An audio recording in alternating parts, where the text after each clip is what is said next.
Assalamualaikum warahmatullahi wabarakatuh. Salam dan bahagia. Halo, saya Lahudin, calon guru penggerak Angkatan 7 Kabupaten Bogor, Provinsi Jawa Barat. Bertugas di SD Negeri Gunung Letik, Kecamatan Ciampea. Pada aksi nyata modul 1.4, saya melakukan diseminasi budaya positif in-house training di SD Negeri Gunung Letik. Saya ingin mengucapkan terima kasih atas dukungan dan energi positif dari Kepala Sekolah SD Negeri Gunung Letik, Bapak Hadi Watar MPD. Terima kasih kepada fasilitator Bapak Asep Darmawan MPD dan terima kasih kepada pengajar praktik Ibu Trisnani Eka Sukma Peni MPD. Latar belakang aksi nyata. Menurut Ki Hajar Dewantara, peran seorang pendidik diibaratkan sebagai petani atau tukang kebun. Tugasnya adalah merawat tanaman sesuai dengan kebutuhannya agar tumbuh dengan baik dan berbuah. Kita sebagai pendidik harus mampu melayani siswa yang berbeda-beda berbagai bentuk kebutuhannya. Kita harus dapat memberikan kebebasan kepada anak untuk mengembangkan daya pikirnya, berpikir kreatif, dan mengembangkan bakat minatnya.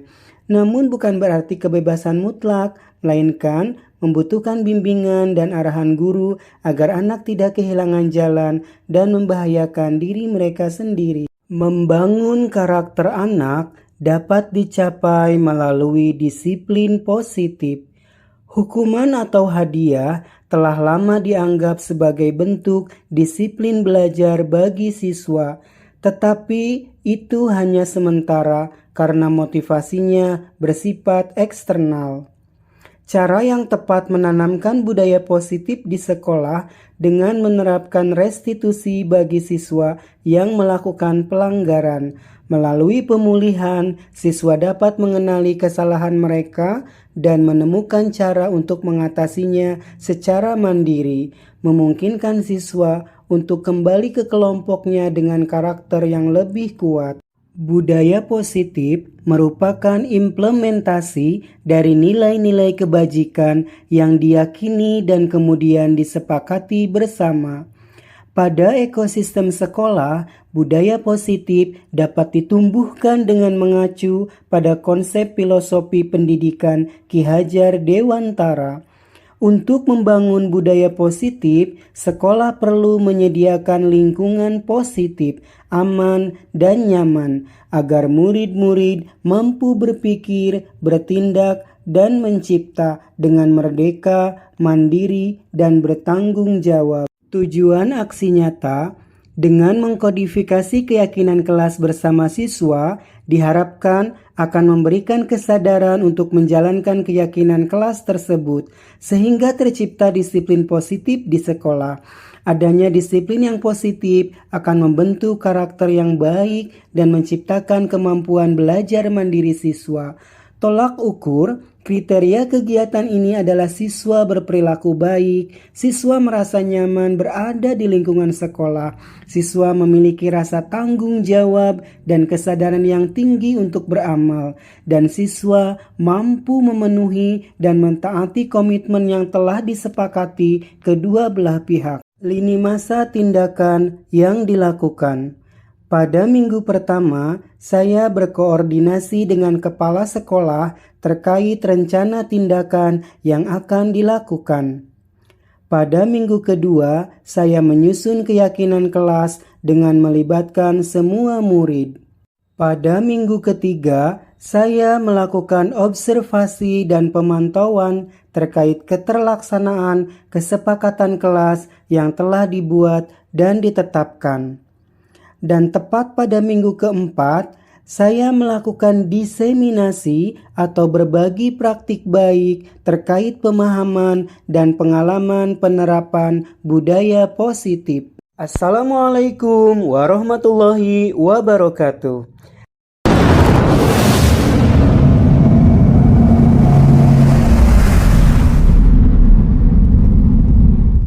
Bismillahirrahmanirrahim. Assalamualaikum warahmatullahi wabarakatuh.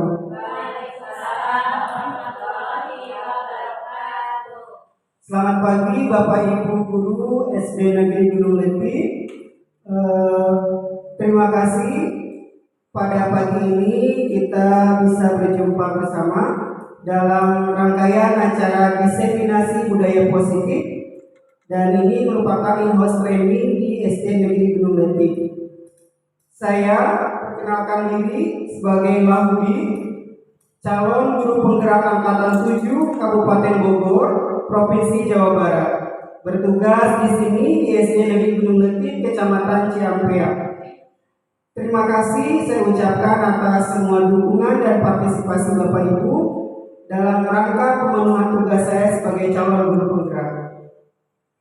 Tak lupa saya juga mengucapkan terima kasih banyak atas bimbingan energi positif dari semuanya, terutama dari pengajar praktik Ibu Trisnani Sukma Penny Ayu, Ibu Trisnani Eka Sukma Penny MPD sebagai pengajar praktik, dan Bapak Hadi Watar MPD sebagai kepala sekolah. Tak lupa saya juga mengucapkan terima kasih atas dukungan dan energi positif dari rekan-rekan guru di SD Negeri Gunung Leti. Pada diseminasi budaya positif ini, saya mengambil latar belakang menurut Ki Hajar Dewantara, peran seorang pendidik itu diibaratkan sebagai petani atau tukang kebun. Tugasnya adalah merawat tanaman sesuai dengan kebutuhannya agar tumbuh dengan baik dan berbuah. Tentunya berurusan dengan berbagai jenis tanaman dengan berbeda. Artinya, kita sebagai pendidik harus mampu melayani pendekatan pembelajaran untuk anak atau siswa yang berbeda-beda dengan berbagai bentuk kebutuhannya. Kita harus dapat memberikan kebebasan kepada anak, mengembangkan daya pikirnya, berpikir kreatif, dan mengembangkan bakat dan minatnya atau pre-learning, belajar merdeka, merdeka belajar. Namun, kebebasan bukan berarti kebebasan mutlak, melainkan membutuhkan bimbingan. Dan bimbingan guru ini agar anak tidak kehilangan jalan mereka dan membahayakan diri mereka sendiri. Membangun karakter pada siswa dapat dicapai melalui disiplin positif. Hukuman atau hadiah telah lama dianggap sebagai bentuk disiplin belajar bagi siswa. Mungkin ketika siswa dihukum atau diberi hadiah, siswa bertindak atau berperilaku seperti yang kita harapkan. Tetapi ini hanya sementara, karena motivasinya berasal dari motivasi eksternal atau ekstrinsik. Pemberian hukuman atau hadiah juga dapat mendorong siswa untuk berbohong, untuk menghindari hukuman. Nah, cara yang tepat untuk menanamkan budaya positif di sekolah adalah dengan menerapkan kompensasi bagi siswa yang melakukan pelanggaran. Melalui pemulihan, siswa dapat mengenali kesalahan mereka dan menemukan cara untuk mengatasinya secara mandiri. Memungkinkan siswa untuk kembali kepada kelompoknya dengan karakter yang lebih kuat. Artinya, ketika ada siswa yang melakukan pelanggaran, kita melakukan tindakan pemulihan dengan cara tidak menurunkan karakter mereka.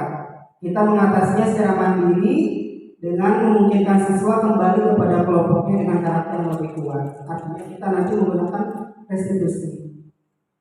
Nah, tujuannya pada aksi nyata kali ini adalah dengan mengkodifikasi keyakinan kelas bersama siswa. Kita di kelas membentuk sebuah keyakinan dengan anak-anak, membuat peraturan, dan diharapkan akan memberikan kesadaran untuk menjalankan keyakinan kelas tersebut, sehingga tercipta disiplin positif di sekolah.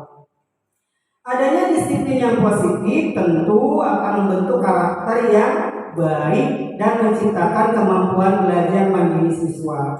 Itu tujuannya, supaya kita bersama di sini mengkodifikasi keyakinan kelas. Mengkodifikasi itu menyusun ya Bapak Ibu, menyusun keyakinan kelas bersama siswa. Nah, kemudian tolak ukurnya adalah kriteria kegiatan ini adalah siswa berperilaku baik. Artinya outputnya, siswa merasa nyaman berada di lingkungan sekolah. Kemudian siswa juga memiliki rasa tanggung jawab dan kesadaran yang tinggi untuk beramal, dan siswa mampu memenuhi dan mentaati komitmen yang telah disepakati kedua belah pihak. Artinya antara guru dan siswa. Kita sepakat membuat keyakinan kelas bersama anak-anak, nilai-nilai budaya positif yang mereka yakini dituangkan dalam sebuah keyakinan kelas, dan itu dijalankan selama sehari-hari menjadi budaya positif sehari-hari di sekolah. Nah, ketika mereka melanggar keyakinan, maka kita ingatkan. Begitu tujuannya. Ya, tolak ukurnya berarti kita dengan siswa berperilaku baik, maka siswa akan merasa nyaman berada di lingkungan sekolah, serta memiliki rasa tanggung jawab dan kesadaran yang tinggi. Baik Bapak Ibu, kita lanjut. Nah, budaya positif sekarang. Apa sih itu budaya positif?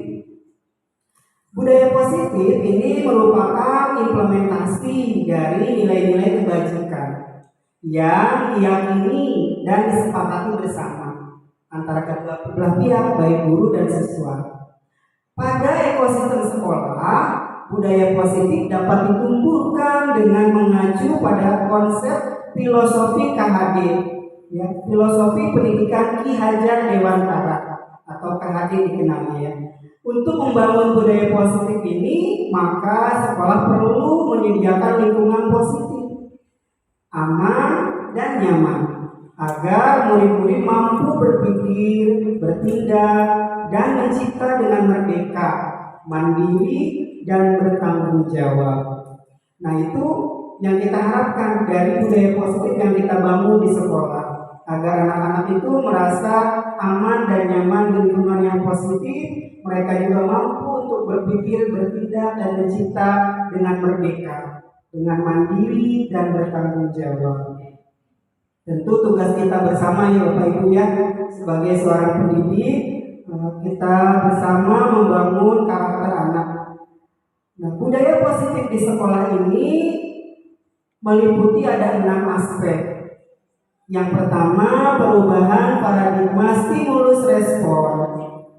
Nah, nanti kita bahas bersama ya, kupas tuntas dari 1 sampai 6. Yang kedua ini konsep disiplin positif. Yang ketiga, keyakinan kelas. Yang keempat, pemenuhan 5 kebutuhan dasar manusia. Yang kelima, 5 posisi kontrol.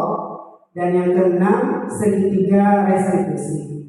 Ini merupakan budaya positif di sekolah. Nanti aspek yang mana yang ada di sekolah kita bahas bersama ya. Baik Bapak Ibu, bisa kita lanjutkan? Ya, terima kasih.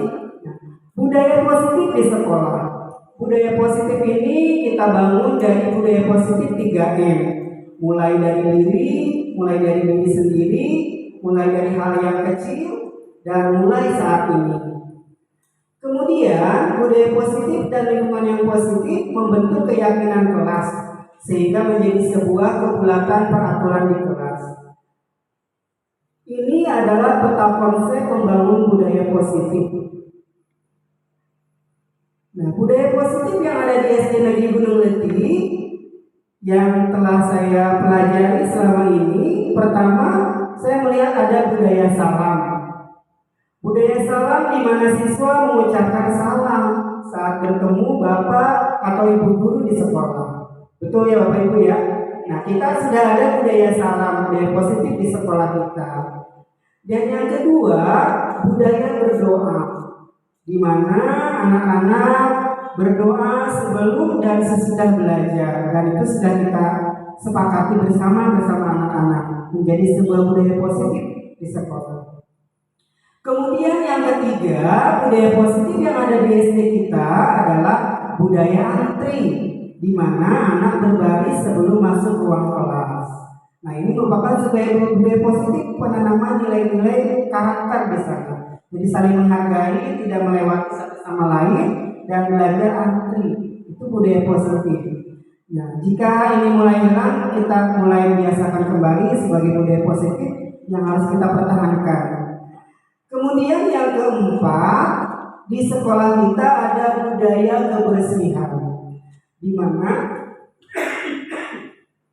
anak-anak menjaga protokol kesehatan dan membuang sampah pada tempat sampah. Di sekolah kita begitu banyak tersedia tempat sampah, sehingga memudahkan anak-anak untuk membuang sampah di tempat sampah. Kemudian di sekolah kita juga disediakan sarana protokol kesehatan dengan menyediakan air, tempat cuci tangan, dan sabun cuci tangan. Ya, itu merupakan bagian dari budaya kebersihan yang ada di sekolah kita. Kemudian yang kelima ada budaya kegiatan rohani. Nah, ini merupakan sebuah budaya positif yang telah lama ditanamkan di SD kita ya, itu melaksanakan sholat duha bersama di hari Jumat dan melaksanakan peringatan Hari Besar Nasional dan keagamaan di lingkungan sekolah. Dan ini kita harus pertahankan sebagai sebuah budaya positif, nilai lebih yang bisa dinilai oleh masyarakat sebagai ekosistem sekolah. Kemudian yang keenam, budaya berinfak sedekah. Dan di sini siswa membantu memberikan santunan bagi siswa atau orang tua siswa yang tertimpa musibah atau meninggal. Dan itu sudah kita laksanakan ya Bapak Ibu ya, sebagai bagian dari budaya positif di sekolah. Kemudian yang ketujuh, budaya positifnya adalah peduli sosial, di mana kita semua dan siswa berpartisipasi aktif memberikan bantuan baik berupa uang, mie instan dan lain-lain ya, bagi wilayah yang terdampak bencana nasional seperti gempa bumi, banjir, dan tanah longsor. Dan saya merasa ini budaya positif yang sangat bagus yang perlu kita pertahankan sebagai sebuah budaya positif yang ada di sekolah kita di SD Negeri Gunung Letih. Jika ada budaya positif yang lain yang bisa kita kembangkan di sekolah dan merupakan sebuah ide atau gagasan dari Bapak Ibu guru, mari kita bersama-sama berkolaborasi, kita tanamkan, kita kembangkan di sekolah kita tercinta, supaya sekolah kita semakin maju dan bisa dinilai oleh masyarakat luas bahwa SD Negeri Gunung Letih ini menjadi sebuah SD contoh, SD yang bisa dilihat oleh masyarakat luas, di mana budaya positifnya sangat menjelma, sangat kental dan terlihat, terasa bentuk partisipasi apapun oleh siswa dan semuanya. Kemudian pembelajaran dengan paradigma baru. Bapak Ibu, pada sekarang ini kita memasuki era kurikulum merdeka, di mana kita harus terbuka dengan sebuah pembelajaran dengan paradigma baru. Apa itu pembelajaran dengan paradigma baru? Di sini paradigma baru merupakan pembelajaran yang bukan berarti menghadirkan konsep dan prinsip pembelajaran yang sepenuhnya baru, bukan sepenuhnya baru konsep dan pemahamannya, namun lebih kepada upaya kita untuk memastikan praktik pembelajaran yang berpusat kepada peserta didik. Jadi pada kurikulum merdeka ini kita harus memberikan pembelajaran yang berpihak kepada murid. Nah, ini adalah tujuan untuk kurikulum merdeka. Tujuannya yaitu membentuk profil pelajar Pancasila. Seperti yang sudah kita ikuti kegiatan pembahasan yang ada di Gugus mengenai kurikulum merdeka, implementasi kurikulum merdeka. Nah, oleh sebab itu pada kurikulum merdeka kita sebagai pendidik memiliki keleluasaan ya untuk merumuskan tujuan pembelajaran serta rancangan pembelajaran dan asesmen yang sesuai dengan karakteristik dan kebutuhan peserta didik, sehingga proses pembelajaran akan menjadi proses pembelajaran yang terbuka dan dinamis. Pada proses pembelajaran yang terbuka dan dinamis ini, maka akan ada interaksi antara pendidik dan peserta didik. Peserta didik akan memiliki peluang untuk memiliki inisiatif, mempunyai suara dan kepemilikan pada proses pembelajaran, serta memiliki kesempatan untuk memberikan umpan balik baik kepada diri sendiri, peserta didik lainnya, dan kepada pendidik, kepada kita sebagai guru. Nah, dengan paradigma baru ini, maka pembelajaran merupakan satu siklus yang bergerak. Berawal dari pemetaan kompetensi, perencanaan dan pelaksanaan pembelajaran serta pelaksanaan asesmen yang hasilnya bisa dimanfaatkan untuk memperbaiki pembelajaran agar dapat membantu peserta didik mencapai kompetensi yang diharapkan. Nah, jadi dengan paradigma baru ini kita mulai berawal dari pemetaan kompetensi. Kita memetakan kemampuan setiap anak. Karena dalam kurikulum Merdeka kita melakukan pembelajaran berdiferensiasi, menghargai setiap kelebihan dan kebutuhan anak-anak. Pembelajaran dengan paradigma baru ini merupakan pembelajaran yang berorientasi pada penguatan kompetensi dan pengembangan karakter yang sesuai dengan nilai-nilai Pancasila. Ini tujuan utamanya ya Bapak Ibu. Nah, tujuannya adalah profil pelajar Pancasila. Ada 6 sikap profil pelajar Pancasila atau nilai profil pelajar Pancasila. Beriman, bertakwa kepada Tuhan Yang Maha Esa dan berakhlak mulia, kemudian berkebinekaan global, bergotong royong, kreatif, bernalar kritis, dan mandiri.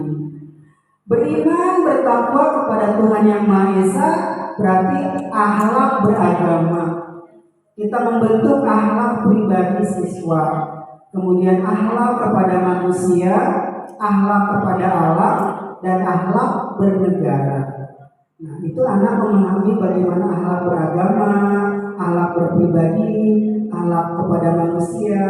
Berarti tugas besar kita ya Bapak Ibu sebagai seorang guru membentuk anak beriman, bertakwa kepada Tuhan Yang Maha Esa dan berakhlak mulia. Kemudian profil yang kedua adalah berkebinekaan global, di mana anak-anak mampu mengenal dan menghargai budaya, komunikasi dan interaksi antar budaya, refleksi dan tanggung jawab terhadap pengalaman berkebinekaan serta berkeadilan sosial. Nah, di era globalisasi saat ini tentu kita sangat urgent untuk memperhatikan anak dalam menggunakan alat telekomunikasi seperti handphone. Google begitu mudah dijangkau oleh anak-anak. Sekali mengetik kata positif atau kata yang negatif sekalipun langsung muncul. Nah, di sini kita harus berupaya untuk berkolaborasi bersama orang tua, memastikan orang tua pun ikut memantau anak-anak dalam penggunaan handphone. Nah, jangan sampai mereka melebihi mencari konten yang di luar usia mereka. Jadi tidak menonton konten dewasa. Diharapkan orang tua juga itu memantau, memastikan. Karena kita tidak mungkin mengawasi anak-anak selama 24 jam dalam menggunakan handphone. Tapi handphone itu sangat berpengaruh. Mari kita arahkan penggunaan handphone untuk yang lebih baik, terutama untuk proses pembelajaran. Boleh kita menggunakan handphone kepada anak-anak untuk mendukung proses pembelajaran, misalkan mencari materi pembelajaran tentang sejarah. Nah, anak ditugaskan mencari bentuk sejarah-sejarah peristiwa tokoh melalui Google misalkan. Jika itu tidak ada di dalam buku paket, artinya sebagai pendukung pelengkap dari tugas yang kita berikan kepada anak-anak. Boleh juga kita menggunakan media krisis, media penilaian dengan handphone. Nah, kemudian juga boleh kita memanfaatkan aplikasi-aplikasi yang ada di handphone seperti Canva untuk anak-anak membuat poster pendidikan, poster kesehatan, ya, terutama agar mereka mampu menggunakan teknologi, tetapi menggunakannya secara bijak, ya, secara bijak menggunakan alat teknologi handphonenya. Nah, profil yang ketiga yaitu bergotong royong. Kita mengharapkan anak-anak mampu berkolaborasi bersama teman. Jadi kita dalam proses pembelajaran selalu mengutamakan kolaborasi. Mereka kita ajarkan untuk saling menghargai dalam proses kolaborasi itu, saling menghargai perbedaan pendapat, saling menghormati antar teman, gitu ya. Dalam proses pembelajaran selalu kita utamakan kolaborasi, membentuk kelompok kecil dan memberikan tanggung jawab kepada mereka sebagai bentuk bagian dari mereka belajar dewasa untuk saling menghargai dan menghormati teman-temannya. Kemudian anak-anak juga mampu memiliki sikap kepedulian kepada masyarakat, kepada keluarga terutama, ya, baik kepada lingkungan keluarga, lingkungan sekolah maupun lingkungan masyarakat. Kemudian profil berikutnya yaitu kreatif, menghasilkan gagasan yang original. Jadi mereka punya ide, anak-anak tuh biasanya punya ide yang tidak kita sangka-sangka ya. Kalau kita bangkitkan, mereka kadang-kadang muncul ide kreatifnya. Kemudian mereka juga mampu menghasilkan karya dan tindakan yang orisinal. Jadi bagaimana kita membangun anak-anak atau menggali potensi yang ada di dalam diri mereka. Ya, sebetulnya setiap anak punya kelebihan di balik kekurangannya dan kita harus menemukan itu. Kemudian memiliki keluasan berpikir dalam mencari alternatif solusi permasalahan. Nah, di sini kita berikan kebebasan mereka untuk mencari alternatif dalam memecahkan permasalahan. Terutama dalam proses kolaborasi, kita mengharapkan mereka belajar bertanggung jawab. Nah, profil berikutnya yaitu bernalar kritis. Anak-anak memperoleh dan memproses informasi dan gagasan, menganalisa dan mengevaluasi penalaran, serta merefleksi dan mengevaluasi pemikirannya sendiri. Jadi setiap kali proses pembelajaran selesai, kita ajak mereka untuk merefleksi. Apa sih yang mereka pelajari hari ini? Nah, kita tanya, apakah kalian senang dengan pembelajaran hari ini? Dengan jawaban mereka secara tidak langsung kita juga merefleksi proses pembelajaran yang kita berikan kepada anak-anak. Dengan adanya refleksi dari anak, kita juga bisa membuat refleksi untuk mengisi jurnal harian, di mana kita tahu sejauh mana peningkatan pembelajaran yang kita lakukan. Nah, jika mereka merasa senang, termotivasi, itu sudah merupakan keberhasilan kita dalam memberikan pembelajaran. Tetapi jika masih ada anak yang merasa kurang paham, nah itu justru menjadi satu bagian dari proses remedial yang kita lakukan. Kemudian yang keenam, mandiri. Nah, di sini kita membangun anak-anak memiliki pemahaman diri dan situasi serta regulasi diri. Mereka mampu menjadi pribadi yang mandiri, tidak menjadi pribadi yang mengandalkan teman atau lainnya. Jadi mereka mandiri dalam melakukan kegiatan yang ada di sekolah atau menyebarkan sikap mandiri kepada teman-temannya dalam ruang kolaborasi mereka. Baik Bapak Ibu, penerapan pemikiran filosofi Ki Hajar Dewantara ini kita mengacu ke profil pelajar Pancasila, di mana anak-anak pada saat ini kita didik melihat kepada kodrat alam dan kodrat zaman. Kodrat alam ini mengingat kepada anak-anak berada di lingkungan geografis yang seperti apa. Tentu kita lingkungan geografisnya bukan pedalaman, bukan perkotaan, tapi kita ada di pegunungan. Ya, kita bisa memanfaatkan ekosistem sekolah, lingkungan sekolah yang bisa kita bangun bersama anak-anak dengan sesuai kodrat alam mereka. Ya, tentu berbeda setiap anak yang ada di perkotaan tidak sama dengan anak yang ada di pegunungan atau ada di pesisir pantai. Nah, kemudian kodrat zaman sekarang zaman era globalisasi. Teknologi tentu sangat dekat dengan anak-anak, dan di sini kita harus mampu memanfaatkan teknologi secara bijak dan mengingatkan anak-anak untuk memanfaatkan teknologinya pun secara bijak.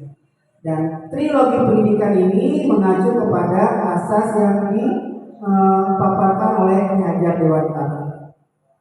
Baik Bapak Ibu, menurut Ki Hajar Dewantara, bermain itu merupakan kodrat anak. Nah, permainan anak itulah pendidikan. Sehingga pembelajaran bisa diintegrasikan dengan bermain sambil belajar atau belajar sambil bermain. Nah, itu ya menurut Ki Hajar Dewantara. Pendidikan anak sejatinya menuntun anak mencapai kekuatan kodratnya sesuai dengan kodrat alam dan zamannya. Karena setiap anak memiliki sifat dan bentuk lingkungan yang berbeda, dan setiap anak membawa sifat atau karakternya masing-masing. Guru harus dapat menggerakkan ekosistem pendidikan di sekolah dan komunitas belajar di sekolahnya dalam rangka mewujudkan merdeka belajar bagi peserta didik. Demikian yang disampaikan oleh Nadiem Anwar Makarim. Beliau adalah Menteri Pendidikan, Kebudayaan, Riset dan Teknologi. Di mana tugas kita harus mampu untuk menggerakkan ekosistem pendidikan. Ekosistem pendidikan ini adalah perwujudan dari kesatuan antara kepala sekolah, dewan guru, komite, orang tua siswa.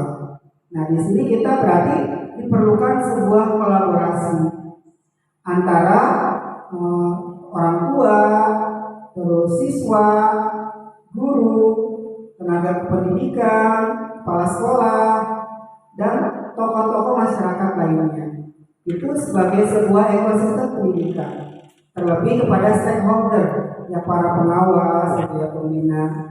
Nah itu untuk juga kita bekerja sama dengan komunitas belajar. Komunitas belajar ini bisa dalam satu komunitas kelompok kerja guru KKG atau komunitas guru penulis. Gitu. Nah, kita bisa saling sharing bagaimana meningkatkan mutu proses pembelajaran. Di era teknologi saat ini, anak-anak tidak bisa lepas dari handphone. Demikian tadi yang saya sampaikan. Maka tujuan pembelajaran kita harus bisa belajar menganalisis dan berinteraksi sosial. Kemudian kita melakukan pembelajaran yang berpusat kepada siswa, meningkatkan kerjasama dan mandiri, melatih siswa berpikir cepat dan cermat, serta memberikan suasana belajar yang menyenangkan. Mengubah paradigma stimulus respon ke pendekatan teori kontrol. Nah, di sini ada stimulus respon tentang dunia dan teori kontrol tentang dunia. Di mana stimulus respon tentang dunia ada realitas, semua orang melihat hal yang sama, tetapi dalam teori kontrol setiap orang memiliki gambaran yang berbeda. Kemudian stimulus responnya kita mencoba mengubah orang agar berpandangan sama dengan kita. Tetapi dalam teori kontrol kita berusaha memahami pandangan orang lain tentang dunia.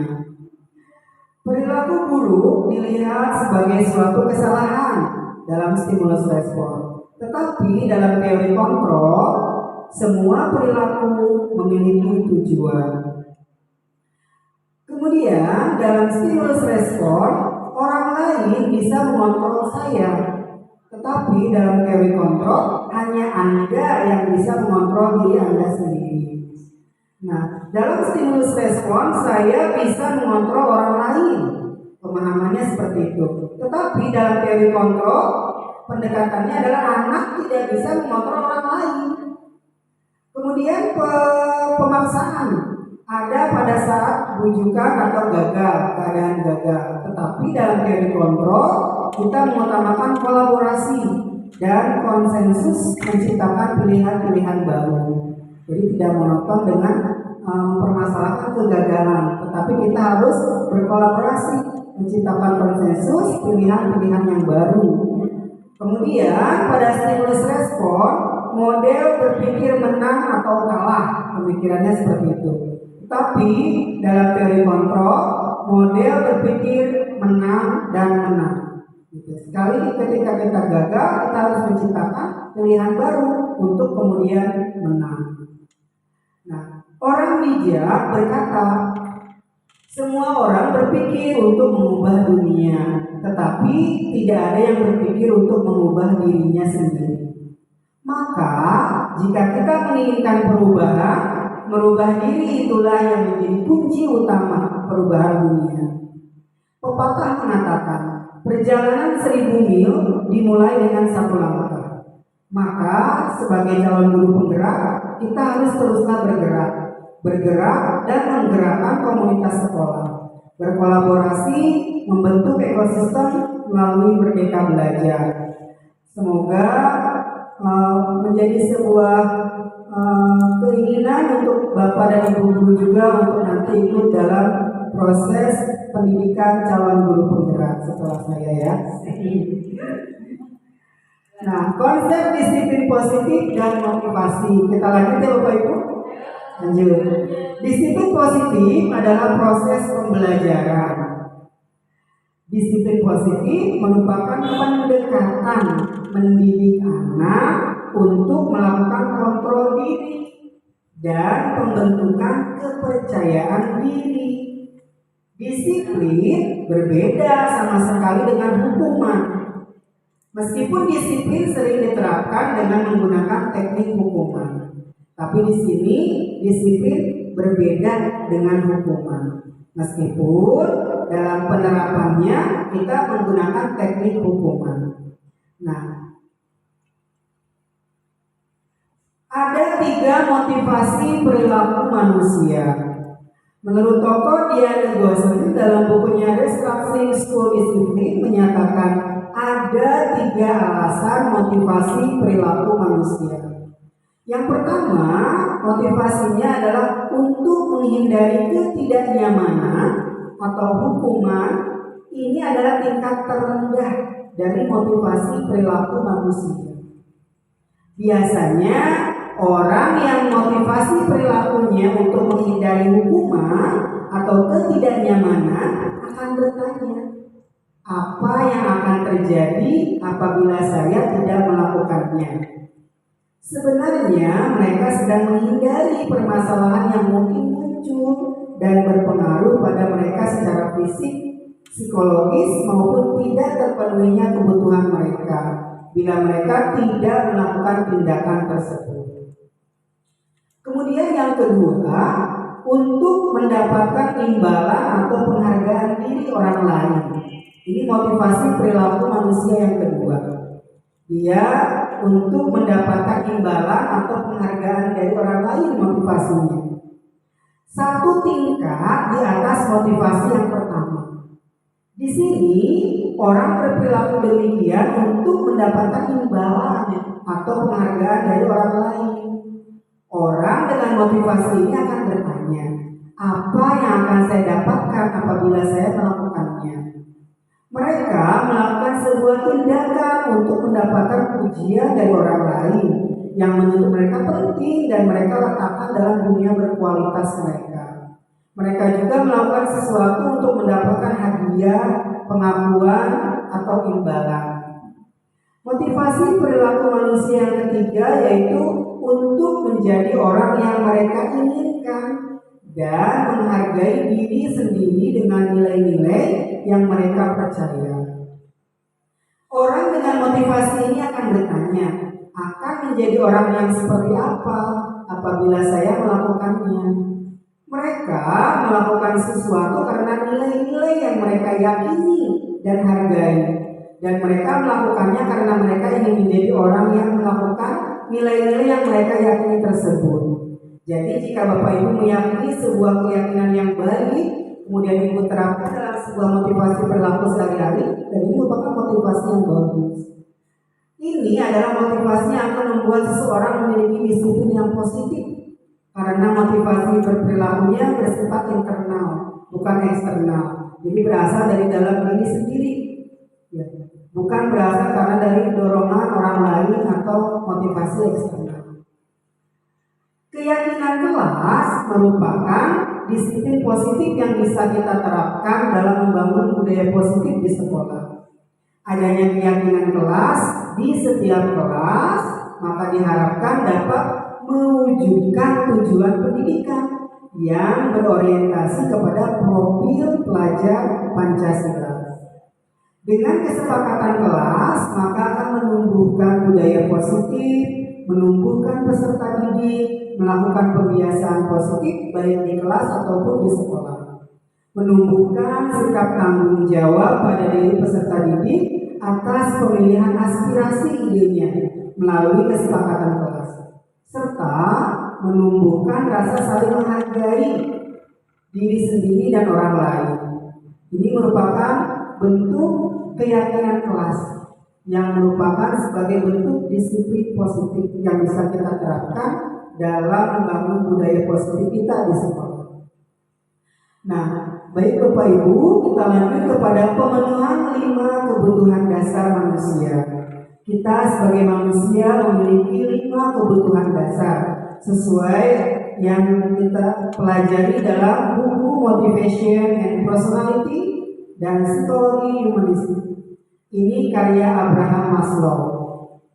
Terdapat 5 tingkat kebutuhan dasar, yaitu pertama kebutuhan fisiologis, kebutuhan akan rasa aman, kebutuhan akan rasa memiliki dan kasih sayang, kebutuhan akan penghargaan, dan kebutuhan akan aktualisasi diri.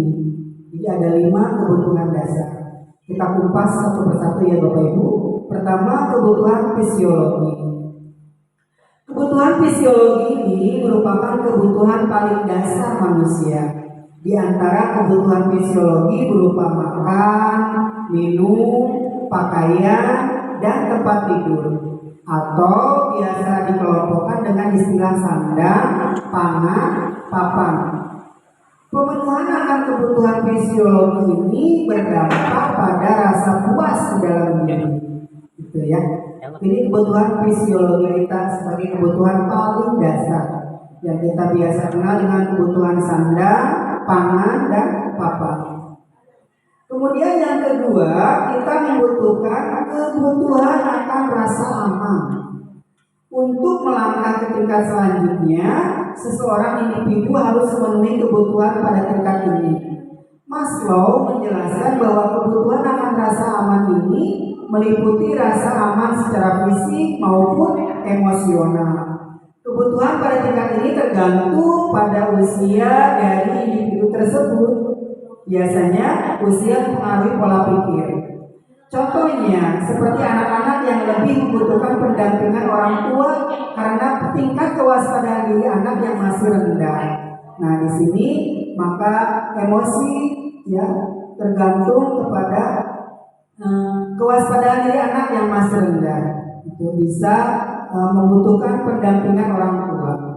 Yang ketiga, kebutuhan sosial sebagai kebutuhan dasar manusia. Di antaranya kebutuhan rasa cinta, kasih sayang, serta hak kepemilikan.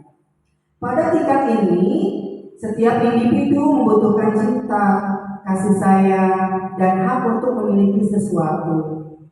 Selain itu, individu dapat memperoleh kebutuhan pada tingkat ini dengan cara berteman dengan individu lain, membentuk keluarga, berinteraksi dengan kelompok, menyesuaikan diri dengan lingkungan, dan berada dalam lingkungan masyarakat. Ini sebagai bentuk cara kita memperoleh kebutuhan pada tingkat rasa cinta, kasih sayang, dan hak kepemilikan. Yang keempat, kebutuhan mendapatkan penghargaan. Tujuan menghargai Maslow adalah harga diri maksudnya. Setiap orang berhak atas martabatnya sendiri. Harga diri bisa datang dari diri sendiri atau dari orang lain. Menurut Maslow, harga diri dapat dibedakan menjadi 2 bentuk, yaitu harga diri dan penghargaan terhadap orang lain. Yang kelima, kebutuhan untuk mengaktualisasikan diri. Pada tingkat kebutuhan ini merupakan kebutuhan tertinggi. Aktualisasi diri dapat dijelaskan sebagai cerminan wujud sejati dari harapan dan keinginan individu terhadap dirinya sendiri. Berikut uraian tentang aktualisasi diri menurut Maslow. Pertama, acceptance and realism memahami dan menerima diri sendiri sebagai problem center, membantu orang lain spontanitas, bertindak sopan dan menyesuaikan diri dengan kondisi tersebut. Kemudian autonomi and solitude, memiliki tingkat kebebasan dan privasi yang lebih tinggi, kesegaran yang konstan. Bersyukur artinya kita bersyukur atas segalanya. Pengalaman puncaknya merupakan ambil pandangan positif dari segala sesuatu yang terjadi. Artinya kita bisa belajar banyak dari pengalaman. Nah, penerapan disiplin positif di sekolah dengan restitusi 5 posisi kontrol. Bapak Ibu, kita memiliki 5 posisi kontrol. Guru dan orang tua memiliki visi yang sama dalam membimbing anak untuk mencapai tujuan yang diharapkan agar dapat membawa keselamatan dan kegembiraan. Berarti di sini kita perlu kerjasama bersama orang tua.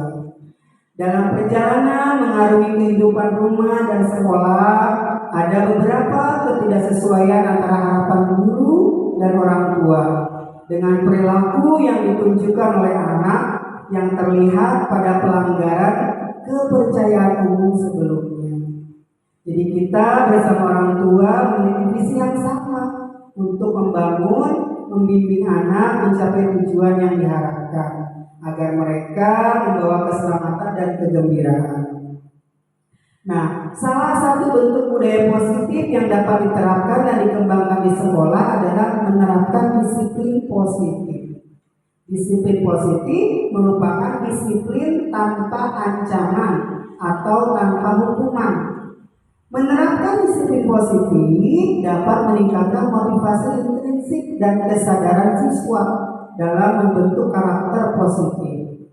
Disiplin positif ini tumbuh ketika guru tepat dalam memilih posisi dalam restitusi 5 posisi kontrol.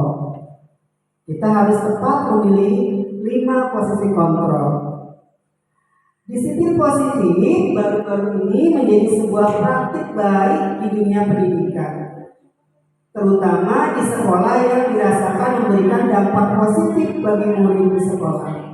Nah, dengan menerapkan disiplin positif di sekolah, maka diharapkan murid-murid mampu mengembangkan perilaku positif serta menumbuhkan motivasi intrinsik murid. Maka dari itu, guru perlu meninjau kembali penerapan disiplin di dalam ruang kelas. Mereka yang selama ini berlangsung, kita harus tinjau kembali. Menurut Diana Gosen dalam bukunya Restitution Destructive School Discipline, apakah penerapan disiplin positif di sekolah telah efektif? Apakah penerapan disiplin telah berpusat kepada murid? Atau apakah telah dapat memandirikan murid? Nah, ini adalah 5 posisi kontrol kita sebagai seorang guru. Pada sejauh ini, Bapak dan Ibu ada di posisi yang mana? Apakah ada di posisi penghukum? Apakah pembuat orang merasa bersalah? Apakah posisi kontrol gurunya sebagai teman? Apakah sebagai monitor atau pemantau? Apakah Bapak dan Ibu sebagai manajer? Ya, mungkin nanti saya akan meminta pengalaman Bapak dan Ibu untuk mengutarakan pada sampai sejauh ini Bapak dan Ibu ini sudah berada di posisi kontrol guru sebagai apa. Kita bisa berbagi, sharing dan pengalaman kita ya Bapak Ibu. Pertama kita kupas mengenai posisi penghukum. Kita, guru, jika berada pada posisi kontrol penghukum, maka seorang penghukum bisa menggunakan hukuman fisik maupun verbal. Yang biasa dilakukan penghukum biasanya menghardik, menunjuk-nunjuk, menyakiti atau menyindir. Dampak pada murid dari seorang penghukum adalah perilaku kontrol negatif, seperti murid mengulangi kesalahan berulang kali, lalu perilaku menjadi agresif. Jujur, saya pernah berada di posisi sebagai penghukum, sebagai guru. Ya. Kemudian saya juga pernah memberikan hukuman fisik kepada anak-anak. Ya, saya juga punya pengalaman sebagai posisi kontrol di penghukum. Ya, pasti Bapak dan Ibu juga punya pengalaman seperti ini. Baik, kita lanjut pelajari posisi kontrol berikutnya ya nanti. Nah, seorang guru yang menjalankan posisi penghukum senantiasa mengatakan bahwa sekolah memerlukan sistem atau alat yang dapat menekan murid-murid lebih dalam lagi. Guru-guru yang menerapkan posisi penghukum akan berkata, patuhi aturan saya atau awas. Nah, ini biasa kita lakukan ya Bapak Ibu ya, sebagai penghukum. Kamu selalu saja salah, gitu ya. Nah, kalimat yang sering kita ucapkan ya. Kemudian pasti selalu yang terakhir selesai. Nah, kita seringkali mengucapkan kalimat seperti ini.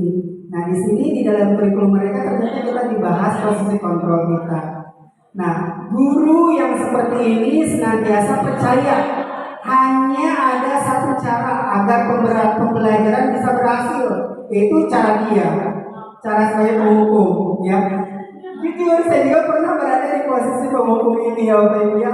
Mari kita bersama-sama untuk merubah bersama belajar ya. Tapi sama, saya juga masih selalu ada dalam posisi penghukum. Kemudian yang kedua, posisi kontrol guru pembuat merasa bersalah. Apakah Bapak dan Ibu juga punya pengalaman sama dalam posisi kontrol yang kedua ini? Pada posisi ini biasanya guru akan bersuara lebih lembut. Pembuat rasa bersalah akan menggunakan keheningan yang membuat orang lain merasa tidak nyaman, bersalah, atau rendah diri. Anak-anak diam dalam hening. Kata-kata yang keluar dengan lembut akan seperti ini. Ibu sangat kecewa sekali dengan kamu. Ya, atau berapa kali Bapak harus memberitahu kamu ya? Gimana coba? Kalau orang tua kamu tahu kamu berbuat begini, nah itu ya, seperti ini ya. Nah, nanti kita coba bahas ini ya. Nah, di posisi ini murid akan memiliki penilaian diri yang buruk ternyata Bapak Ibu tentang diri mereka. Jadi murid merasa tidak berharga dan telah mengecewakan orang-orang yang disayanginya, seperti orang tua, ayah dan ibunya. Ya. Kemudian posisi kontrol guru yang ketiga itu sebagai teman. Mungkin Bapak Ibu juga punya pengalaman ya, posisi kontrolnya sebagai teman dengan siswa. Guru pada posisi ini tidak akan menyakiti murid, namun akan tetap berupaya mengontrol murid melalui persuasi. Posisi teman pada guru bisa negatif ataupun positif. Positif di sini berupa hubungan baik yang terjalin antara guru dan murid. Guru di posisi teman menggunakan hubungan baik dan humor untuk mempengaruhi seseorang. Mereka akan berkata, ayo bantulah demi Bapak ya. Atau ayo ingat tidak bantu Bapak selama ini. Ya sudah, kali ini tidak apa-apa, nanti Ibu bisa bantu bereskan. Nah, itu posisinya kita sebagai teman. Nah, hal negatif dari posisi teman ini adalah bila suatu saat guru tersebut tidak membantu, maka murid akan kecewa dan berkata, saya pikir Bapak Ibu teman saya. Murid merasa dikecewakan dan tidak mau lagi berusaha. Hal lain yang mungkin timbul adalah murid hanya akan bertindak untuk guru tertentu dan tidak untuk guru orang yang lainnya. Murid akan tergantung pada guru tersebut yang mereka anggap sebagai teman saja, gitu ya. Mungkin kita juga punya pengalaman posisi kita sebagai teman ya, posisi kontrol guru sebagai teman. Baik, kita lanjut ke posisi kontrol guru yang keempat, yaitu pemantau. Memantau berarti mengawasi. Pada saat kita mengawasi, kita bertanggung jawab atas perilaku orang-orang yang kita awasi. Nah, posisi pemantau ini berdasarkan pada peraturan dan konsekuensi. Dengan menggunakan sanksi atau konsekuensi, kita dapat memisahkan hubungan pribadi kita dengan murid. Sebagai seseorang yang menjalankan posisi pemantau, pertanyaan yang diajukan seorang pemantau biasanya, peraturannya apa? Pada anak-anak sambil diingatkan. Atau apa yang telah kamu lakukan? atau sanksi atau konsekuensinya apa. Jadi anak sudah tahu apa sanksi dan konsekuensinya. Ya, tentu seorang pemantau sangat mengandalkan penghitungan, catatan, data yang dapat digunakan sebagai bukti atas perilaku seseorang. Posisi ini akan menggunakan stiker, slip catatan atau daftar cek. Posisi pemantau sendiri berawal dari teori stimulus respon yang menunjukkan tanggung jawab guru dalam mengontrol murid. Jadi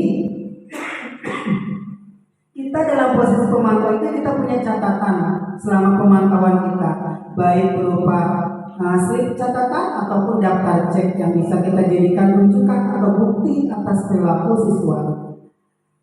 Tentu kita juga pernah punya pengalaman sebagai posisi guru di pemantau ini ya, Bapak Ibu ya. Baik, kita lanjut yang kelima, posisi manajer. Ini posisi yang kelima yang terakhir. Seorang manajer telah memiliki keterampilan di posisi teman maupun pemantau. Nah, jika kita punya pengalaman di posisi teman dan pemantau, ini bisa jadi dasar kita untuk menjadi seorang manajer. Dan dengan demikian bisa jadi di waktu-waktu tertentu kembali kepada kedua posisi tersebut bila diperlukan.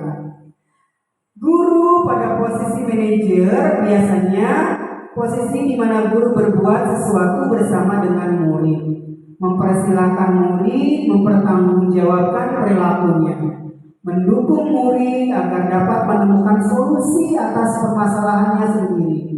Yang dilakukan guru pada posisi manajer biasanya mengajukan pertanyaan-pertanyaan terkait nilai kebajikan yang telah diyakininya, atau pertanyaan yang berkaitan dengan solusi yang ditempuh berkaitan dengan pelanggaran tata tertib. Nah, di sini kita sebagai posisi manajer mendukung murid menemukan solusi atas permasalahannya sendiri.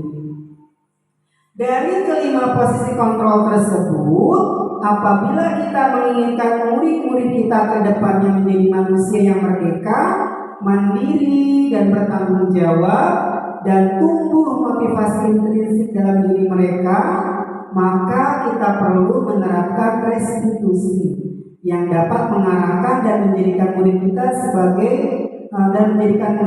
seorang manajer bagi dirinya sendiri.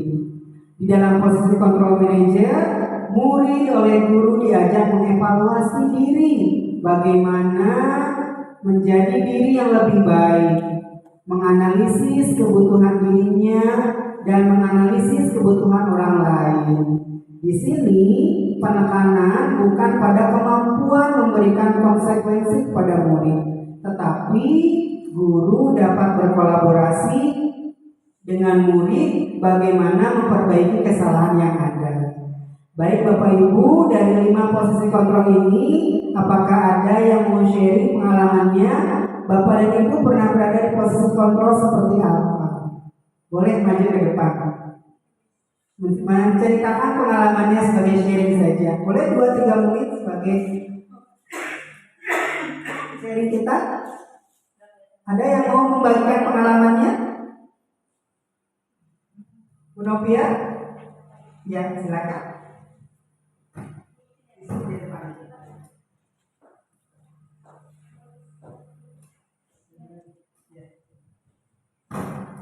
Oke, di sini sharing aja ya Pak ya. Kalau saya sudah kelinganya sudah melakukan kontrol guru tersebut, tapi ya salah satunya pasti ada plus dan minusnya. Dari kelima itu, yang pertama dari cara penghukuman. Saya sebagai sharing aja, untuk kalau saya bisa dibilang gurunya agak tegas. Jadi yang anaknya nggak ngerjain PR atau nggak mau piket, biasanya saya akan ngasih hukuman. Hukumannya gini, kalau nggak ngerjain tugas, pertama saya udah pernah coba untuk anak tersebut pulangnya piket. Ternyata masih diulangi lagi, tidak mengerjakan tugas, akhirnya kerjakan tiket selama 1 minggu. Tetap itu lagi, akhirnya kemarin saya ganti menjadi anak tersebut harus mengerjakan tugas lagi. Jadi ada 2 tugas yang harus dikerjakan, dan itu ternyata ampuh untuk anak tersebut. Lalu yang kedua itu membuat orang merasa bersalah. Kadang di kelas saya juga banyak komunikasi dengan anak. Kenapa kok bisa kayak gini, kayak gitu. Akhirnya dia merasa jujur kenapa bisa seperti itu. Lalu untuk teman, dari awal masuk kelas, awalnya anak-anak itu diam, gak aktif, pasif sekali. Akhirnya dengan metode guru menjadi teman, pendekatan terhadap murid-murid dengan cara mengobrol dengan caranya masing-masing, akhirnya anak-anak bisa mendekat terhadap kita. Tapi dari situ juga ada hal negatifnya. Jadi banyak anak yang sekarang tuh kayak nggak tahu waktu untuk langsung ke depan, langsung cerita, ibu tahu lagi gini. Lalu untuk pemantauannya setiap hari pasti dipantau, monitor kepada anak murid untuk mengerjakan tugas. Dan manajer ini saya dari awal menerapkan kelas itu sudah ada peraturan di depan. Tidak mengerjakan tiket denda, tidak mengerjakan tugas dihukum, tanpa keterangan bisa ada hukuman kayak gitu. Dan dari awal sudah meminta kepada anak-anak mau atau enggak mengikuti peraturan ini, keberatan atau tidak, tapi mereka menyetujuinya. Jadi kayak gitu, Pak. Baik, terima kasih Ibu Novi atas sharing pengalamannya tentang posisi kontrol guru, di mana Bu Novia memiliki pengalaman posisi kontrol guru sebagai penghukum, pembuat merasa orang bersalah, kemudian sebagai teman, sebagai pemantau, bahkan pernah menjadi seorang manajer. Nah, dari kelima posisi kontrol ini, tentu kita bisa membedakan satu sama lain dan memilih mana posisi kontrol guru yang paling tepat untuk membangun kompetensi anak-anak supaya lebih berkarakter dan berbudaya. Baik Bapak Ibu, apakah masih ada yang mau berbagi pengalaman atau sharing mengenai 5 posisi kontrol ini, atau memiliki persamaan dengan Bu Novia semuanya ya? Sama semuanya. Baik Bapak Ibu, kita lanjutkan lagi. Tadi sekilas tentang sharing pengalaman posisi kontrol dari Bu Novia. Terima kasih banyak. Semoga menjadi sebuah pencerahan bagi kita semua untuk memilih mana posisi kontrol guru yang tepat bagi kita dalam mengantarkan anak menuju kebahagiaan dan keselamatan. Kita lanjutkan. Dari kelima posisi kontrol tersebut, apabila kita menginginkan murid-murid kita ke depannya menjadi manusia yang merdeka, mandiri, dan bertanggung jawab, serta tumbuh motivasi intrinsik dalam diri mereka, maka kita perlu menerapkan restitusi yang dapat mengarahkan dan menjadikan murid kita sebagai manajer bagi dirinya sendiri. Di dalam posisi kontrol manajer, murid oleh guru diajak mengevaluasi bagaimana mereka menjadi diri yang lebih baik, mampu menganalisis kebutuhan dirinya dan menganalisis kebutuhan orang lain.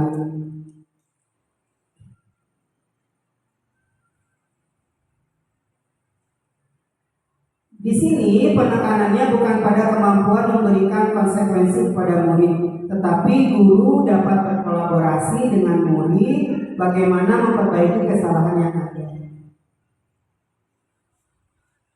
Kita lanjut ke slide berikutnya. Nah, dari kelas yang seru dan produktif akan menumbuhkan bersikap jujur, bertanggung jawab, saling menghargai, ramah, sopan dan peduli, menyimak dengan baik. Ini dari kelas yang seru dan produktif. Ya, maka akan terbentuk anak-anak yang bersikap jujur, bertanggung jawab, saling menghargai, ramah, sopan dan peduli, menyimak dengan baik. Nah, disiplin positif dengan penerapan segitiga restitusi yang tadi yang saya maksudkan ya Bapak Ibu. Di sini ada sebuah segitiga restitusi. Penerapannya segitiga restitusi dengan 3 langkah. Pertama, memvalidasi tindakan yang salah. Yang kedua, menstabilkan identitas. Yang ketiga, menanyakan keyakinan. Nah, dalam memvalidasi tindakan yang salah, kita bertanya kepada seorang anak yang bersalah. Kamu tentu punya alasan mengapa melakukan hal tersebut. Misalkan anak datang terlambat ke sekolah. Kita bisa memvalidasi, bertanya kepada anak dengan menanyakan, kamu tentu punya alasan mengapa hari ini datang terlambat. Jadi kita memvalidasi dulu tindakan yang salah. Kemudian menstabilkan identitas. Caranya yaitu setelah menanyakan alasannya, kita menstabilkan supaya dia tidak down. Tidak apa-apa, kesalahan hari ini juga pernah dilakukan oleh teman yang lain begitu. Jadi stabil identitasnya, gitu ya, tidak merasa dirinya down. Ya. Adakah cara yang lebih efektif untuk mendapatkan apa yang kamu butuhkan? Nah, di sini kita bagus ya menstabilkan identitas. Kemudian dengan menanyakan keyakinan dari kesalahan tersebut, kita tanya keyakinan kelas apa yang telah kita sepakati. Misalkan mereka datang terlambat siswa, maka mereka berarti menyalahi atau melanggar keyakinan kelas, yaitu disiplin datang tepat waktu. Gitu ya. Berarti kita bisa melakukan penerapan segitiga restitusi dengan memvalidasi tindakan yang salah, menstabilkan identitas, dan menanyakan keyakinan kelas. Dalam menanyakan keyakinan, tentu kita bisa bertanya kepada anak, ya, keyakinan kelas apa yang telah kita sepakati. Jadi mereka sadar dan berupaya untuk tidak mengulangi dengan kita berikan saran dan nasihat penguatan supaya dia tidak mengulangi kesalahannya dan menaati keyakinan kelas yang telah dibentuk. Nah, segitiga restitusi ini merupakan sebuah proses menciptakan kondisi bagi murid untuk memperbaiki kesalahannya. Melalui restitusi, maka satuan pendidikan bisa membantu para murid untuk mencapai tujuannya, memiliki sifat disiplin yang positif dan memulihkan dirinya setelah berbuat salah, sehingga anak-anak atau mereka bisa kembali kepada kelompok mereka dengan karakter yang lebih kuat, dengan memulihkan dirinya dari berbuat salah dan dinasihati agar tidak mengulangi kesalahan atau melanggar keyakinan kelas yang telah dibentuk bersama. Penerapan restitusi pada peserta didik dilakukan dengan 3 tahap tadi yang saya jelaskan, dikenal dengan nama segitiga restitusi. Ini dari teori Diana Gosling dalam bukunya Restitution, Restructuring School Discipline pada tahun 2001. Telah merancang setiap tahapan untuk memudahkan para guru dan orang tua dalam melakukan proses restitusi. Bernama segitiga restitusi atau restitution triangle, meliputi menstabilkan identitas, validasi tindakan yang salah, dan menanyakan keyakinan. Restitusi adalah proses kolaboratif yang mengajarkan peserta didik untuk mencari solusi sebuah masalah dalam membantunya berpikir tentang orang seperti apa yang mereka inginkan. Jadi kita ajak mereka untuk berpikir mau menjadi orang seperti apa mereka, dan bagaimana mereka harus memperlakukan orang lain dan siswa kembali menaati keyakinan kelas yang telah ditetapkan. Restitusi ini dianggap mampu memecahkan masalah peserta didik. Bapak Ibu, kenapa restitusi dianggap mampu memecahkan masalah peserta didik? Karena restitusi ini memiliki ciri-ciri sebagai berikut. Yang pertama, restitusi bukan untuk menebus kesalahan, namun untuk belajar dari kesalahan dan memperbaiki hubungan.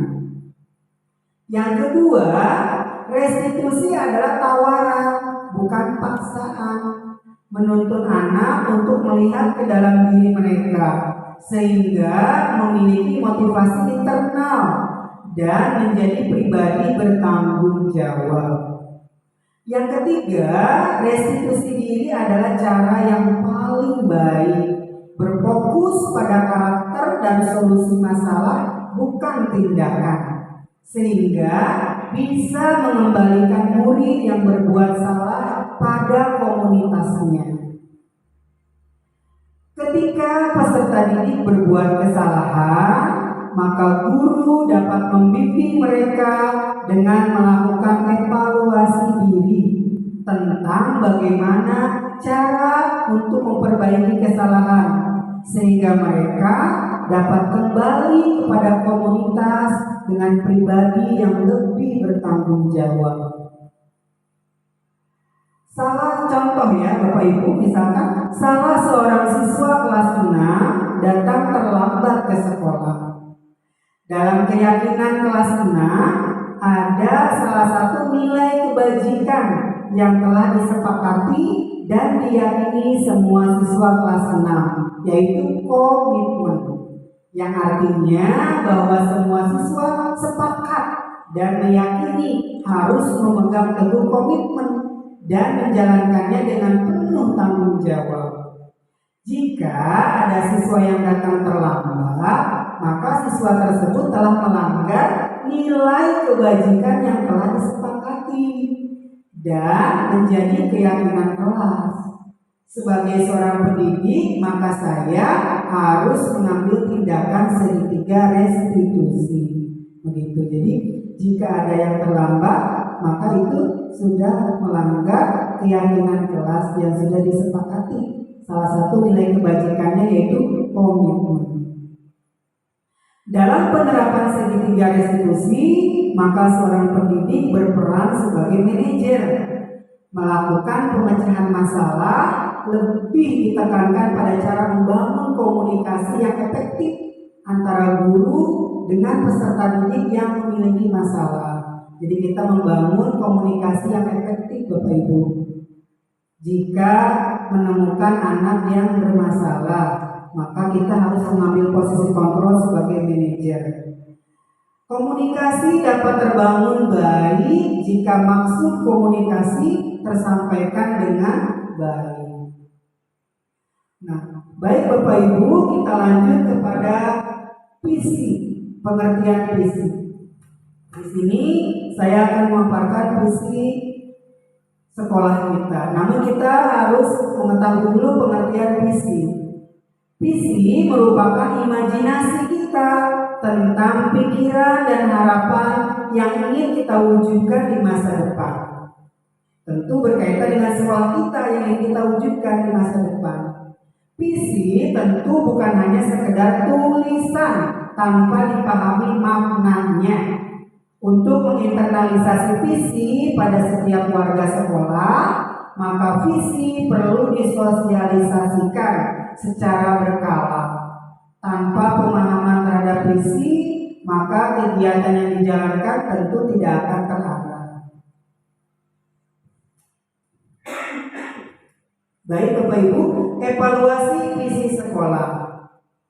Kita sebagai seorang guru harus memiliki visi memberikan pelayanan terhadap kebutuhan peserta didik secara optimal dengan usaha kita saat ini, yaitu mengambil langkah konkret menciptakan suasana belajar yang menyenangkan dan bermakna, memberikan pembelajaran yang memprioritaskan kebutuhan peserta didik, Selalu semangat untuk berkolaborasi dan berinovasi serta menciptakan perubahan inspiratif dan mencerahkan. Menerapkan nilai-nilai profil pelajar Pancasila dalam rangka mewujudkan cita-cita pendidikan Indonesia yang maju, berkualitas, dan memerdekakan. Ini evaluasi visi sekolah. Jadi kita sebagai seorang guru harus memiliki visi memberikan pelayanan terhadap kebutuhan peserta didik. Izin minum ya Bapak Ibu.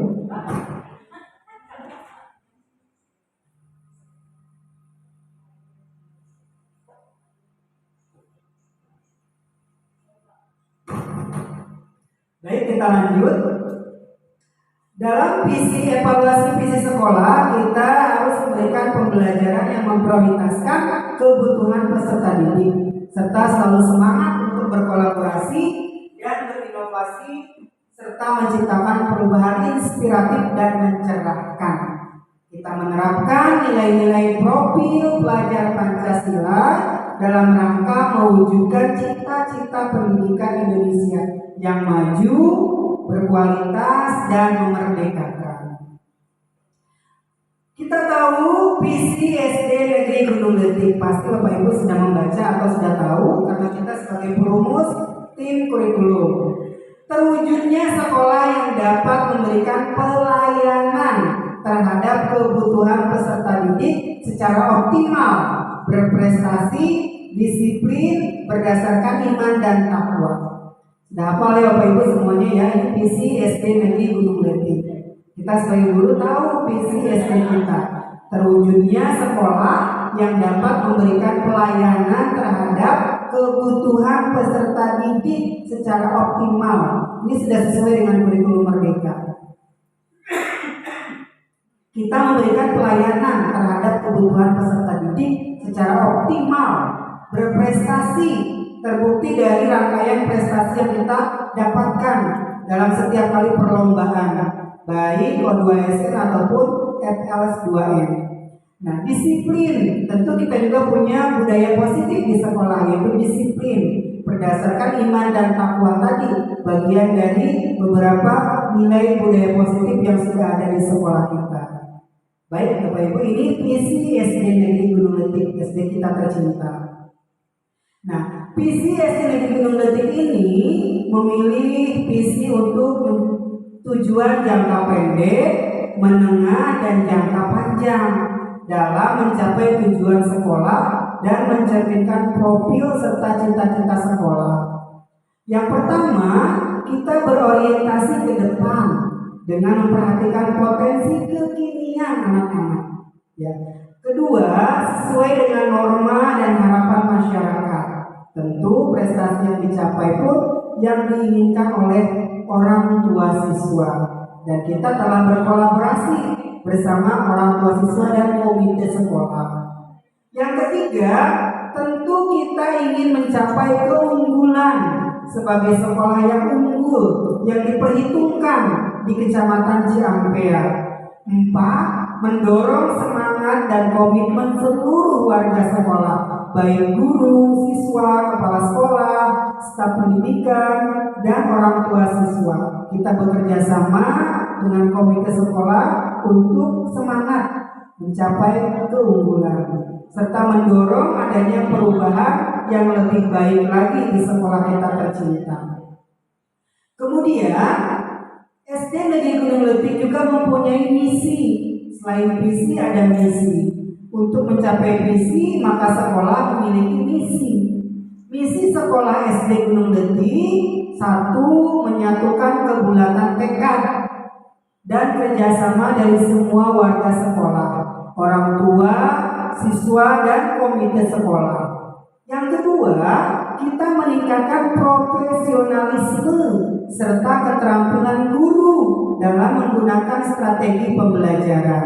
Kita bisa saling bertukar ide, gagasan, atau memecahkan masalah dalam strategi pembelajaran.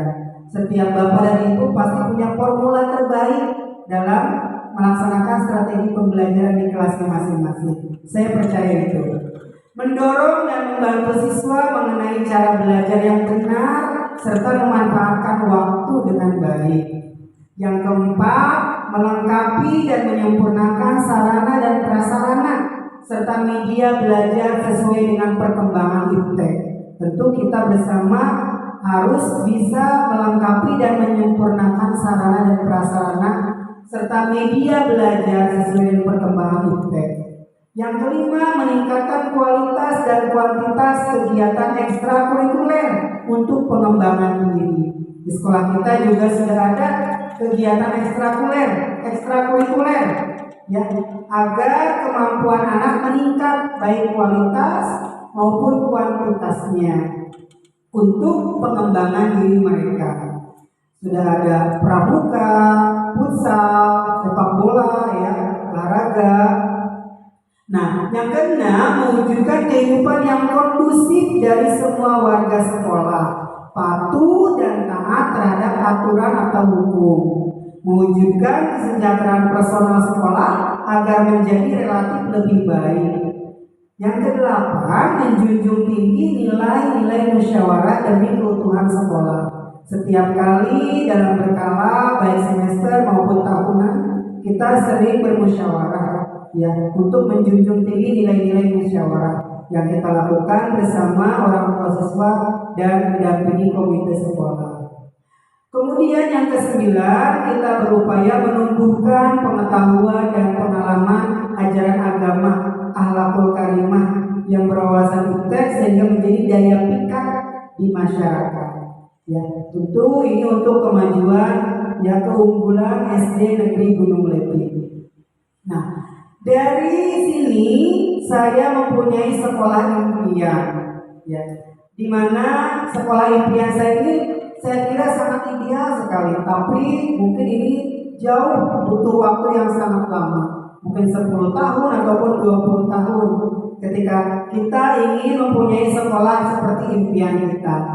Baik Bapak Ibu, saya ingin sharing sekolah impian saya. Sekolah impian saya di masa depan adalah sekolah yang menyenangkan dan berpihak pada peserta didik, mengutamakan pertumbuhan dan perkembangan peserta didik sesuai dengan kodratnya, memiliki fasilitas dan infrastruktur yang nyaman dengan situasi dan kondisi yang kondusif, aktif dan dinamis, mampu memanfaatkan multimedia agar peserta didik memiliki kecakapan teknologi, mampu berkolaborasi dengan ekosistem pendidikan untuk meningkatkan kualitas pelayanan pendidikan dan pembelajaran, serta mampu menegakkan ketertiban, kedisiplinan, dan membiasakan kemandirian, mampu mewujudkan nilai-nilai profil pelajar Pancasila. Sekolah masa depan yang menyenangkan sebagai arah transformasi pendidikan Indonesia dengan semangat merdeka belajar. Ini merupakan sekolah impian saya, ya Bapak Ibu. Baik, dalam penerapan impian sekolah, kita bisa melakukan penerapan inquiry apresiatif. Apa itu inquiry apresiatif? Inquiry apresiatif merupakan strategi perubahan kolaboratif yang berbasis kekuatan. Inquiry apresiatif ini merupakan solusi strategis perubahan yang mengaktualisasi potensi masing-masing individu di dalam kelompok menjadi kekuatan yang luar biasa dalam melakukan perubahan. Mempelajari modul visi guru penggerak tentang paradigma inquiry apresiatif, saya belajar menggali nilai-nilai positif yang dapat diterapkan dalam visi sekolah yang berbasis pada kekuatan. Budaya positif yang telah ada sejak lama di sekolah kemudian dikembangkan menjadi visi sekolah. Model manajemen perubahan melalui tahapan inquiry apresiatif ini diterapkan dalam Bagja. Bagja ini merupakan akronim dari buat pertanyaan, ambil pelajaran, gali mimpi, jabarkan rencana, dan atur eksekusi. Ini disingkat dengan Bagja. Dengan model tersebut, maka guru berperan penting dalam mewujudkan pembelajaran yang berpihak pada murid, menciptakan suasana kelas yang menyenangkan dan bermakna, menumbuhkan motivasi intrinsik siswa, serta menggali potensi diri setiap anak sesuai kodratnya masing-masing. Kita sebagai guru dapat menerapkan pendekatan inquiry apresiatif. Model Bagja ini sebagai salah satu cara dalam meningkatkan organisasi atau sekolah atau pembelajaran di dalam kelas. Kolaborasi antar pemangku kepentingan seperti pemerintah, warga sekolah, dan elemen masyarakat menjadi hal yang wajib dilakukan jika kita ingin mencapai hasil yang maksimal. Nah, Ki Hajar Dewantara memandang bahwa memajukan pendidikan tidak hanya oleh satu komponen, tetapi melibatkan berbagai komponen yang dikenal sebagai tripusat pendidikan: keluarga, sekolah, dan masyarakat. Ini sebagai tripusat pendidikan. Persamaan berikutnya adalah bahwa detail inquiry apresiatif dalam pola Bagja ini atau tahapan Bagja sepintas menunjukkan adanya persamaan terkait konsep menuntut yang dikemukakan oleh Ki Hajar Dewantara. Nah, prakarsa perubahan, tentu setiap Bapak Ibu bisa melakukan prakarsa perubahan dengan latar belakang nyatanya di kelas sebagai bentuk implementasi dari rencana manajemen perubahan yang telah disusun dengan menggunakan pendekatan inquiry apresiatif untuk menumbuhkan murid yang memiliki profil pelajar Pancasila. Tujuan pendidikan Ki Hajar Dewantara menuntut segala kodrat pada anak untuk mencapai keselamatan dan kebahagiaan setinggi-tingginya, baik sebagai anggota masyarakat maupun sebagai manusia. Ya, ini ada tahapan Bagja tadi ya. B itu buat pertanyaan utama.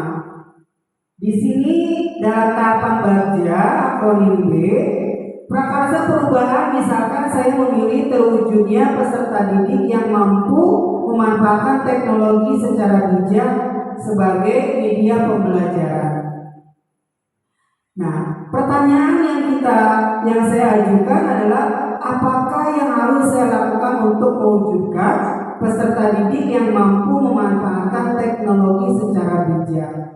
Maka tindakan penyelidikannya melakukan pemetaan siswa secara individual untuk mengetahui latar belakang keluarga siswa terkait dengan fasilitas pendukung pembelajaran yang disiapkan orang tua siswa. Kenali peserta didik dan menggali potensi yang dimiliki sehingga mereka bisa mengembangkan dalam proses pembelajaran. Menginventarisir kebutuhan dan kendala yang akan muncul dengan memberikan solusi tepat yang dapat membantu terlaksananya pembelajaran secara optimal. Kemudian tahapan Bagja pada ambil pelajaran di sini saya melakukan aktivitas, mengambil langkah konkret, menciptakan suasana belajar yang menyenangkan dan bermakna, memberikan pembelajaran yang memprioritaskan kebutuhan peserta didik, serta selalu semangat untuk berkolaborasi dan berinovasi, serta menciptakan perubahan inspiratif dan mencerahkan, serta menerapkan nilai-nilai profil pelajar Pancasila. Kemudian dalam gali mimpi, pertanyaan yang muncul, siapa saja yang bisa saya ajak untuk berkolaborasi? Tentu berkolaborasi dengan komunitas guru di sekolah, membangun komunikasi dengan orang tua siswa agar terjalin kerjasama dalam perbaikan pelayanan pembelajaran di sekolah. Kemudian mempertahankan praktik baik dan budaya positif yang sudah ada di sekolah, terutama budaya positif yang sudah ada di SD Negeri Gunung Letih.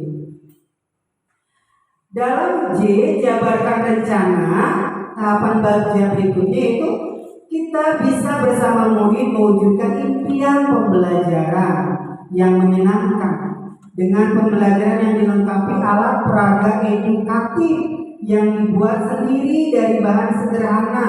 Contoh misalkan dari limbah plastik, limbah pertanian, bahan daur ulang, dan itu memberikan kontribusi dari seluruh peserta didik. Jadi mereka memiliki pengalaman yang bermakna dalam proses pembelajaran dengan menggunakan alat peraga edukatif.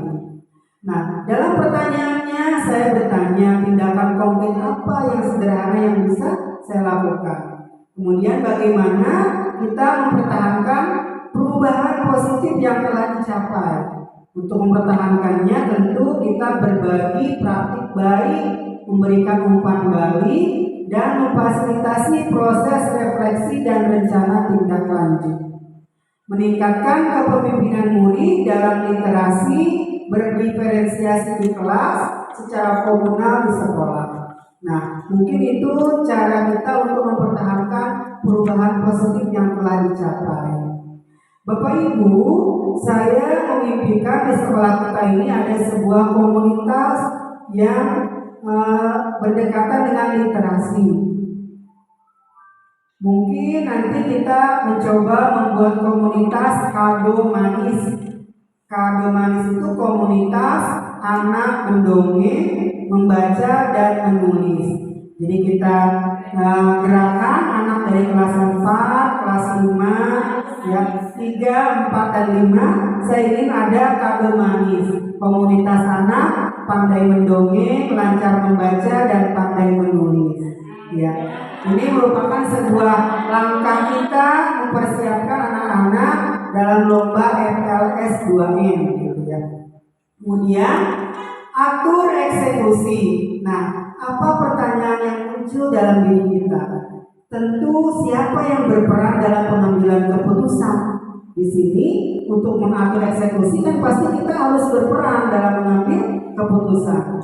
Nah, keputusan bisa diambil secara bersama. Guru dan kepala sekolah berperan penting dalam pengambilan keputusan. Segala sesuatu yang kita perlukan di sekolah ini kita harus komunikasikan bersama antara guru dan kepala sekolah. Kita harus koordinasi dan kolaborasi agar tercipta ekosistem pendidikan yang baik di sekolah kita. Nah, Bapak Ibu ya, begitu ya. Kita harus menerapkan pengambilan keputusan dengan koordinasi dan kolaborasi agar tercipta ekosistem pendidikan yang baik di sekolah. Kemudian di sekolah kita juga harus merencanakan, melaksanakan, dan melakukan pembelajaran yang berpihak pada peserta didik serta melibatkan orang tua. Tentu kita sudah berkolaborasi bersama orang tua siswa di sekolah.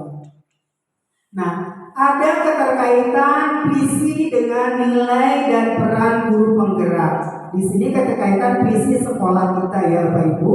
Nah, nilai dan peran guru penggerak di sini adalah mandiri, reflektif, kolaboratif, inovatif, serta berpihak pada peserta didik. Saya yakin nilai-nilai ini sudah ada pada pribadi Bapak dan Ibu guru semuanya, di mana nilai-nilai ini terus diharapkan tumbuh dan dilestarikan dalam diri seorang guru penggerak. Seorang guru penggerak itu kita sudah menjadi guru penggerak, ya. Sudah bergerak kita selama ini, ya. Tinggal kita mengikuti kegiatan guru penggeraknya dalam program pendidikan guru penggerak. Seorang guru kita sudah bergerak selama ini ya Bapak Ibu ya, untuk menerapkan ya pendidikan yang mandiri, reflektif, kolaboratif, inovatif, serta berpihak kepada peserta didik. Peran guru penggerak juga mampu menjadi pemimpin pembelajaran, menggerakkan komunitas baik di sekolah maupun di lingkungan sekolah, mampu berkolaborasi dengan rekan dan membimbing rekan di sekolah, dan mampu mewujudkan kepemimpinan murid. Saya yakin peran guru penggerak ini sudah ada dalam pribadi Bapak Ibu semuanya ya, sudah menjadi pemimpin pembelajaran, mampu menggerakkan komunitas baik di sekolah maupun di lingkungan sekolah, juga mampu berkolaborasi dengan rekan sekolah dengan rekan-rekan di sekolah dan mampu mewujudkan kepemimpinan murid. Nah, Bapak Ibu, tergerak, bergerak, dan menggerakkan. Kita harus menjadi ingarso suntulodo, ingmadio mangunkarso, tuturi handayani. Ini adalah filosofi Ki Hajar Dewantara. Ingarso suntulodo, ya. Kita memberikan teladan di depan, kita memberikan teladan di hadapan anak-anak, kita menjadi sebuah teladan yang baik. Ingarso suntulodo, ingmadio mangunkarso, tentu di tengah kita bisa membangkitkan ide dan gagasan mereka. Di tengah-tengah anak-anak kita bisa membangkitkan ide dan gagasan mereka. Tuturi handayani, di belakang mereka kita bisa memberikan dorongan, memberikan semangat agar bisa lebih mencapai yang lebih tinggi lagi keinginan yang diharapkan. Tentunya cita-cita yang diharapkan, cita-cita yang diinginkan anak-anak dan cita-cita yang diharapkan oleh orang tua mereka. Teruslah bergerak Bapak Ibu, bergerak dan menggerakkan komunitas yang ada di sekolah kita dengan bekerja sama, berkolaborasi dan berkoordinasi dengan guru dan kepala sekolah di sini. Baik Bapak Ibu, terima kasih. Salam dan bahagia. Saya Laudi, calon guru penggerak angkatan 7 Kabupaten Bogor. Wassalamualaikum warahmatullahi wabarakatuh.